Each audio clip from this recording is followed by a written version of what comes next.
नमस्कार, मी पूजा आपल्या सगळ्यांचं पुन्हा एकदा स्वागत करते आजच्या आपल्या एका थंडगार रेसिपीमध्ये। आज आपण तयार करणार आहोत दोन प्रकारच्या लस्सी। सगळ्यात अगोदर आपण पाहणार आहोत प्लेन लस्सी कशी तयार करायची त्याची रेसिपी। आता हॉटेलमध्ये जाऊन लस्सी पिण्याची काहीच आवश्यकता नाही, घरीच तुम्ही छान छान लस्सी तयार करू शकता। फक्त 3 साहित्याचा वापर करून व त्याचबरोबर एक सिक्रेट पदार्थ वापरून आज आपण ही लस्सी तयार करणार आहोत। सगळ्यात सुरुवातीला दही घेतलेला आहे, आवडीनुसार साखर घालायची आहे व इथे काही बर्फाचे तुकडे घेतलेत। या ठिकाणी मिक्सरच्या भांड्यामध्ये सगळ्यात सुरुवातीला आपण जे दही घेतलेला आहे, घट्टसर दही वापरायचे लस्सी तयार करत असताना, ते दही घालून घ्यायचे। त्यानंतर त्यामध्ये आवडीप्रमाणे साखर घालू शकता। लस्सी ही गोडच असते त्यामुळे साखरेचं प्रमाण थोडंसं जास्त ठेवायचे। थंडगार लस्सी तयार करतोय त्यामुळे बर्फाचे तुकडे घालायचे आहेत। त्यानंतर सगळ्यात महत्त्वाचा पदार्थ म्हणजेच आपला सिक्रेट पदार्थ घालायचा आहे। यामध्ये मी चिमूटभर मीठ घालते। कोणताही गोड पदार्थ तयार करत असताना मीठ घालावं, त्यामुळे चव अजून जास्त उभारून येते। मिक्सरच्या भांड्यामधून हे सगळे जिन्नस आपल्याला फिरवून घ्यायचे आहेत आणि तुम्ही पाहू शकता मस्त अशी थंडगार लस्सी आपली तयार झालेली आहे। ह्या उन्हाळ्यामध्ये आपल्याला कुठेही जायची गरज नाही, घरच्या घरी थंडगार अशी मस्त मलाईदार लस्सी तुम्ही घरीच तयार करू शकता। आजचा व्हिडिओ आपल्याला उपयुक्त वाटला तर जास्तीत जास्त लोकांना शेअर करा।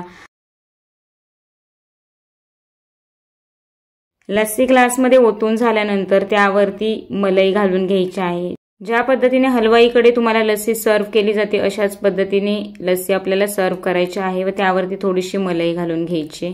दिसताना खूप जास्त अट्रॅक्टिव्ह व चवीला खूप छान लागते। या ठिकाणी पहिली लस्सी बनवून तयार झालेली आहे। आता आपण दुसऱ्या पद्धतीची लस्सी तयार करणार आहोत। उन्हाळा म्हटलं की आंबे हे आलेच आणि आंबे कोणाला आवडणार नाहीत असं कधी होणारच नाही। चला तर मग मँगो लस्सी तयार करूयात। मँगो लस्सी तयार करण्यासाठी या ठिकाणी मी एक मिक्सरचं भांडं घेतलेलं आहे। त्यामध्ये आपल्याला 1 वाटी आंब्याचा जो गर असतो तो घालून घ्यायचा आहे आणि त्यामध्येच आपल्याला 1 वाटी फ्रेश दही घालून घ्यायचं आहे। दही हे फ्रेश असलं पाहिजे, आंबट दही घ्यायचं नाहीये लस्सी तयार करताना। 4 चमचे साखर घालते। तुमचा आंबा कितपत गोड आहे त्याच्याप्रमाणे तुम्ही साखरेचं प्रमाण कमी किंवा जास्त करू शकता आणि त्याचबरोबर त्यामध्ये पाव चमचा वेलची पूड घालते।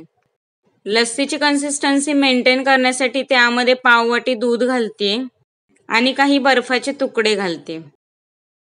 हे मी एकदा मिक्सरला फिरवून घेते। मिक्सरला फिरवून घेतल्यानंतर तुम्ही लस्सीची कन्सिस्टन्सी पाहू शकता। लस्सी ही दाटसरच असते, जास्त पातळ अशी करायची नाही आपल्याला। तयार झालेली लस्सी आता आपण सर्व करणार आहोत। काचेच्या ग्लासमध्ये मी काही बर्फाचे तुकडे घालते, त्यामध्ये काही आंब्याचे तुकडे घालून घ्यायचे। तयार केलेली लस्सी आपल्याला त्यामध्ये ओतून घ्यायची आहे। त्यावरती मी काही बदामाचे काप आहेत ते घालून घेते, दिसताना छान दिसतं त्यासाठी। आणि आंब्याच्या काही फोडी आहेत त्याही घालते, दिसताना खूप जास्त अट्रॅक्टिव्ह दिसत आहेत। लस्सी मधील दुसरा प्रकार म्हणजेच मँगो लस्सी सुद्धा या ठिकाणी बनवून झालेले आहेत। आजच्या आपल्या दोन्ही प्रकारच्या लस्सी कशा वाटल्या हे कमेंटद्वारे नक्की सांगा। पुन्हा भेटूया अशा छानशा मस्तशा रेसिपी बरोबर। धन्यवाद।